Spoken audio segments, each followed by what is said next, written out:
Good afternoon. And we hope that everybody had a wonderful lunch and is ready to learn again.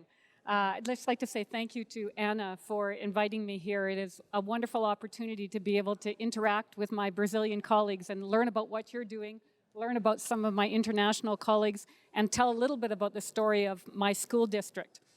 I'm going to start a little bit just to give you an idea of the school district that I work in. We're in Ottawa, which of course is the capital of Canada.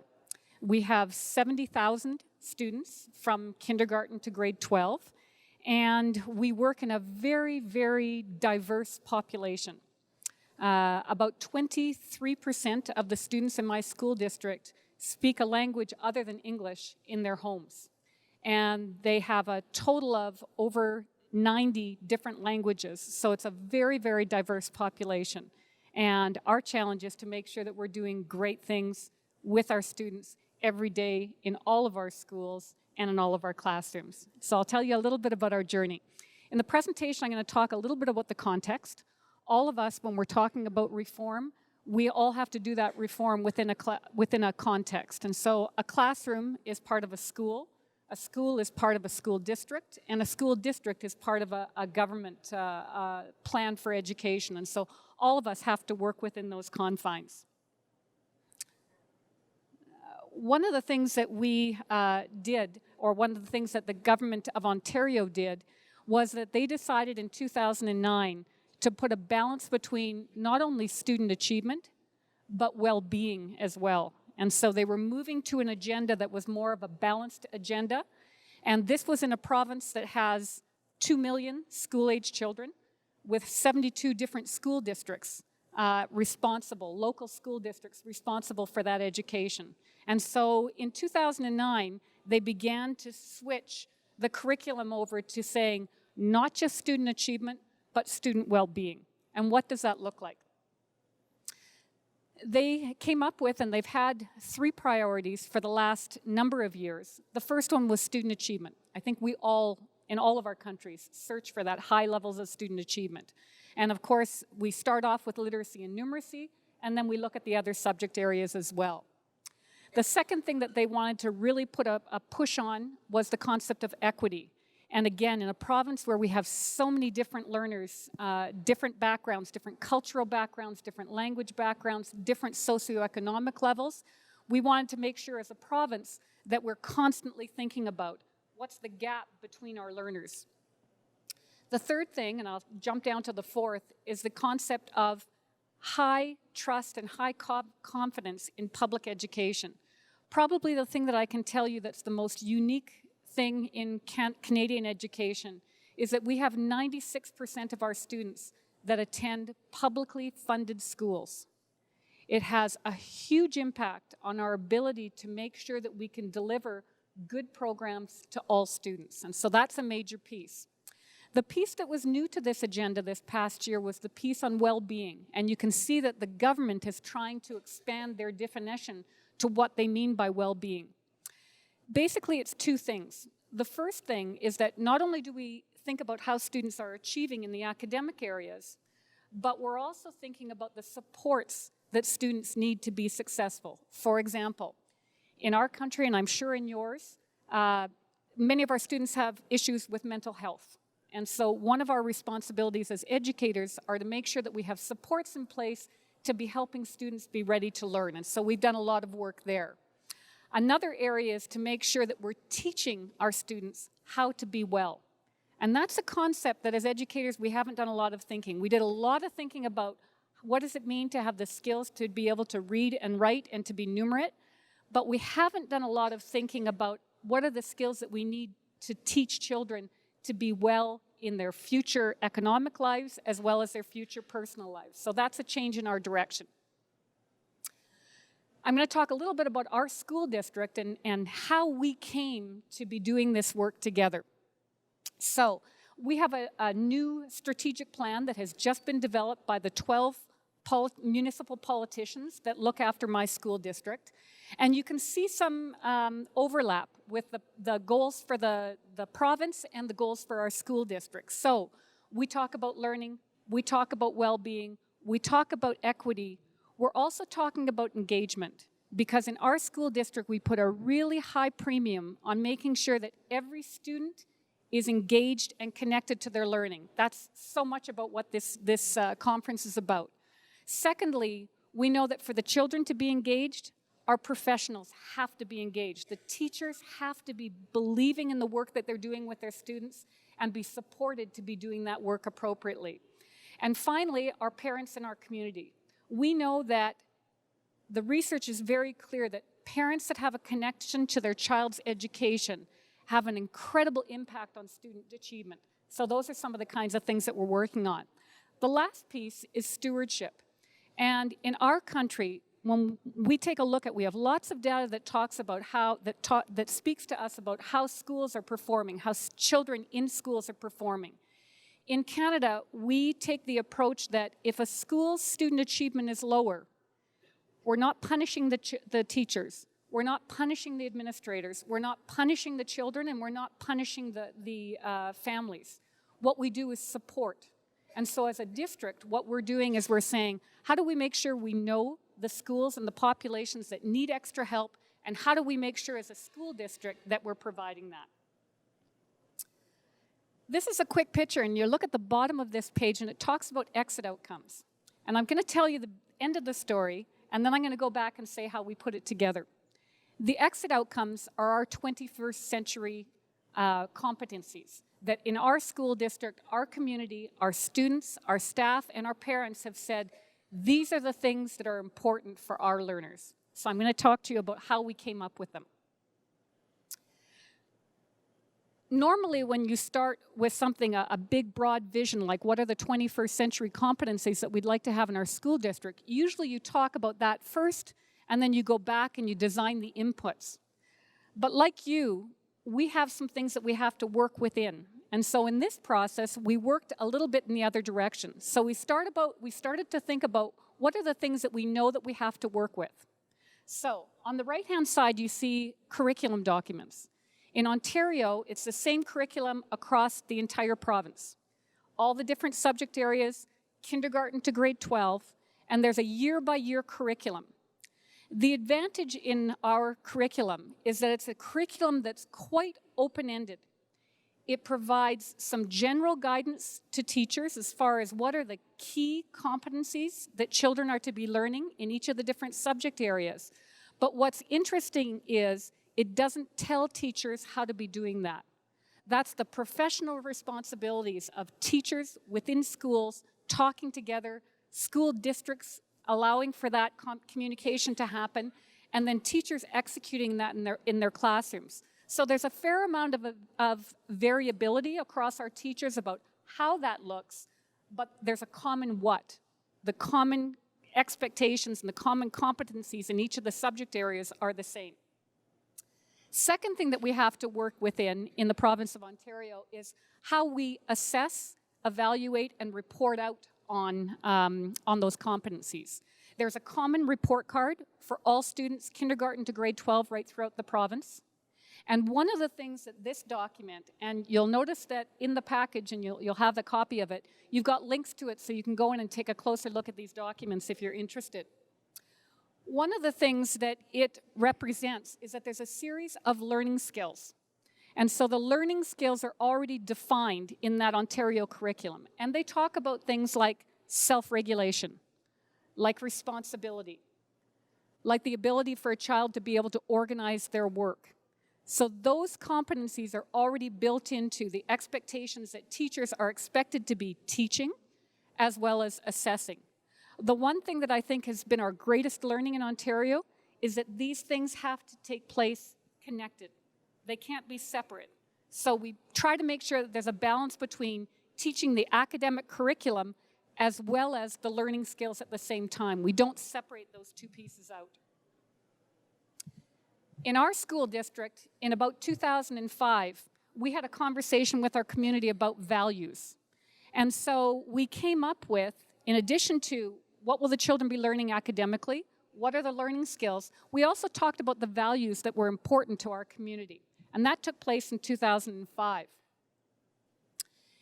In 2012, we took off from what the ministry was talking about well-being, and we spent some time talking about, we had spent an incredible amount of time talking about how best to teach literacy, numeracy, and the different subject areas.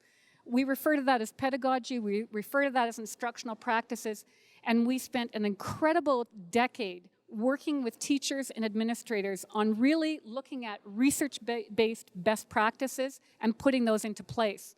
The advantage with this was that by the time we started talking about well-being, we had that as a foundational piece. And so the teachers already knew good instructional practices, and so what they were trying to do was build in some of the pieces around social skills. Talk a little bit more about that. And now we get to the 21st century skills. 2 years ago, we started a process in our district where we said we want to think about 21st century skills, and we're going to call them exit outcomes. Why exit outcomes? Because we want to establish what we want every child who leaves our school system, whether they're going on to post-secondary education or directly into the world of work, or our children with the highest special needs that are going into community living, what are the characteristics and the skills that they will need to be successful, both in their careers as well as in their home and personal life. And I'm going to tell you a little bit about the process. We decided that we wanted this to be a community process. We didn't want to be telling our students, we didn't want to be telling our teachers, and we didn't want to be telling our families. So we started with a committee of about 30 people that was a combination of people from our business community, people from our post-secondary community, and staff from our school district, as well as a group of parents and a couple of students, high school students. And we got together and we did a bit of a review where we looked at research, literature review of the 21st century learner information, employability research, etc. And we came up with some sample characteristics or social skills, as well as academic skills or skills, and we put that out to our system because we wanted everybody to be involved. We brought in a group of leaders from our high schools, 2 students from each of our high schools, and we asked them to look over what we had put together based on the research and to comment back, and we made some changes. We put it out on our board website and we sent it out to the entire community. School councils, so the parent councils within each of the schools had an opportunity to provide input, as well as our students and even our community members. And this is what they came up with. So our first 5 are characteristics or social skills. And what our community told us, and this is now our commitment or our promise to our community, is that every student that leaves our school system will be resilient.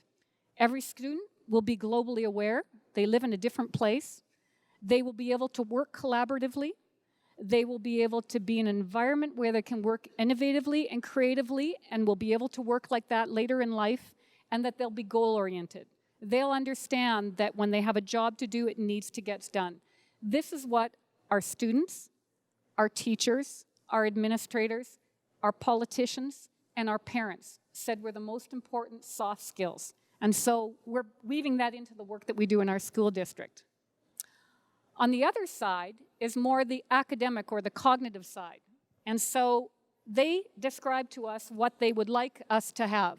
And so similar to what Mario was talking about, critical thinking. It's not good enough just to have knowledge and skills. They have to be able to use their skills. They have to be able to think about them. They want to be great communicators, and it's not just enough reading and writing. They have to have oral communication, digital communication, etc. We want them to be academically diverse, which means not just literacy and numeracy, but competencies in the arts, in science, in all different subject areas. Digitally fluent, we've got lots of speakers here that are helping us to develop that. And finally, we want them to be ethical decision makers, because at the end of the day, these are the people that are going to be running our country. We want to make sure that they have those. So those are the 5 characteristics and 5 skills that our system has come up with. You'll see that sometimes those 21st century skills, we're calling them exit outcomes. You might choose to call them something differently. But you'll notice that there's a balance between academic skills and social skills. Sometimes those are called cognitive skills and non-cognitive skills. Sometimes they're called characteristics and skills, but it's all meaning the same thing. Going to touch on So how do we teach these? And I'm going to say just a couple of words here, and then I'm going to give you a little bit of an example of what this looks like. We have done an incredible amount of work in our school district on professional learning, where we have teachers working together. We have a structure in place that's called Instructional Coaches, where we hire teachers that are teaching with us currently, and we bring them into our schools, into the central office for a period of 3 years, and they go back out to the schools and they work on common areas of need. They are assigned to the schools that have the lowest student performance, because we know that those schools need the most support. And the professional learning is done in a collaborative standpoint. And why is that? Because this isn't about fixing teachers. We know that every single teacher wants every child in their classroom to learn well. There's not a teacher in any country that feels any differently. What we know that they need is they need an opportunity to be talking and learning together. And so that's the format that we use. One of the things that we're trying to get them, I talked to you about the curriculum in Ontario and how the fact that it was very open-ended. We want more of our teachers in more of our classrooms moving to what we call inquiry-based learning, where the students have a huge say in how the learning takes place. And I've got a little sample here that's a junior kindergarten classroom. So this actually takes place all the way back as 4-year-olds. And I want you to look for 2 things as you're seeing this video. First of all, it's the children that have decided. The teacher wants to be teaching an area of the curriculum which is kind of environmental studies and talking about trees and how they go through the different stages throughout the different seasons, etc. The children have decided that the way they want to learn this is by creating a story together. The teacher thinks that it's going to go in one direction, and what happens with the children is the children make a connection to a social skills program that they've been learning about anti-bullying. And you'll see that the way that the children write this story is from the voice of a tree who has been bullied. So I'm going to ask you to put it on, please. Written by J.K. Monkeys. Illustrated by J.K. Monkeys. Hi, my name is Thomas. I am an apple tree. I live on the kindergarten playground. I am feeling sad today. Other trees are teasing me. Rainbow said, "We don't like you." I asked why. Rainbow said, "You don't even have any buds yet.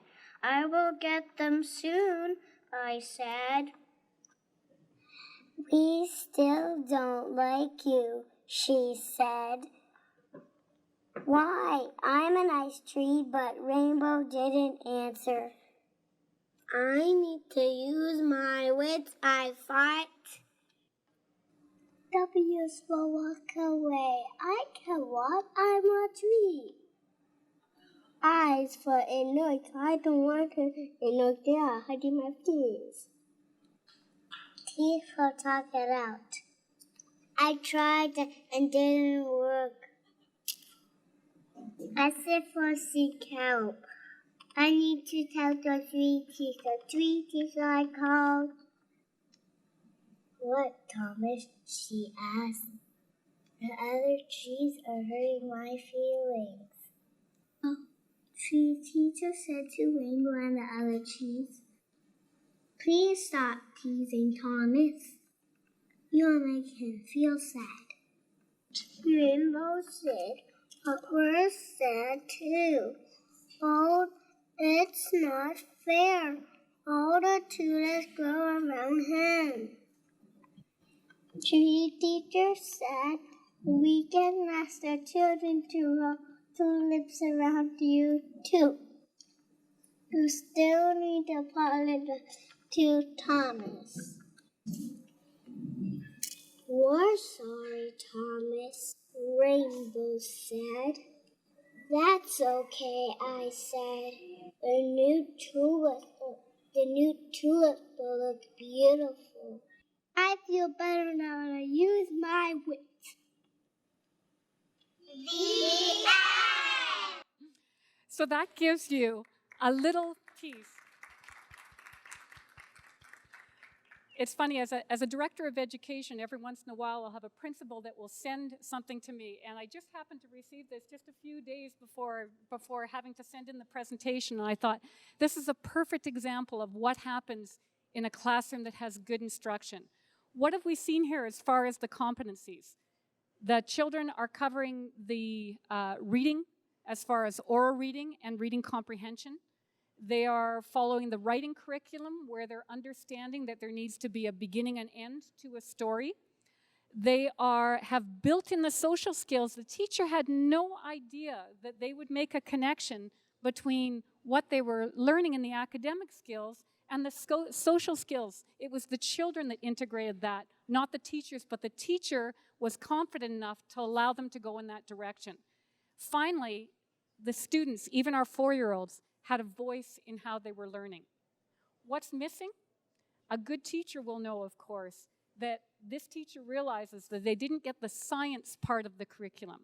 And so the next day, she'll start off with this story, getting the kids excited because it's their work and how fun is this, and then she'll move into the science part of the program where the kids will be discovering that part of the program. So this is a great example, and this is the kind of thing that we want happening right from kindergarten all the way to grade 12. We want it happening in all of our classes.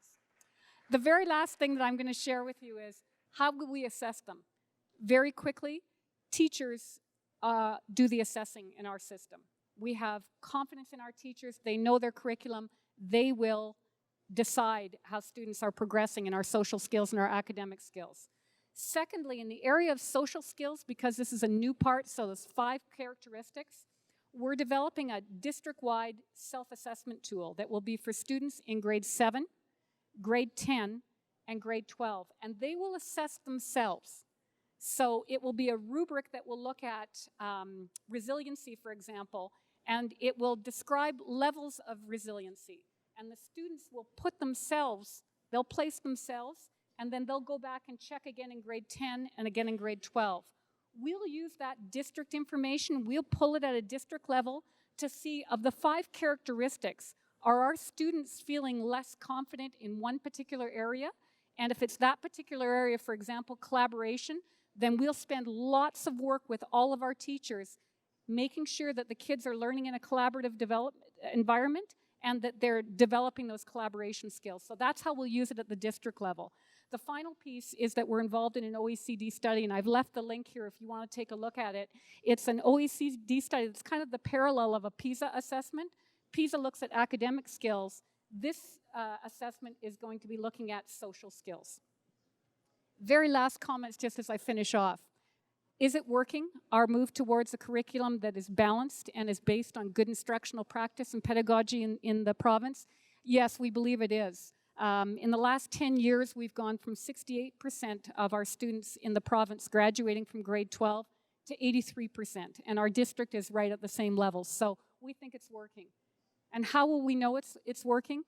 Mario talked about the equity piece within PISA that looks at what is the gap between the lowest performers in a system and the highest performers. The things that I'm the most proud of in Canada is not the fact that we have high levels of achievement, but that the gaps are relatively small. And if you can see the numbers, Finland's just ahead of us, which it's always hard being in third place. Finland, we're very pleased to be in a similar situation where there's a relatively small gap between our high achievers and our low achievers. And I think as educators, that's what all of us are trying to do. Thanks very much.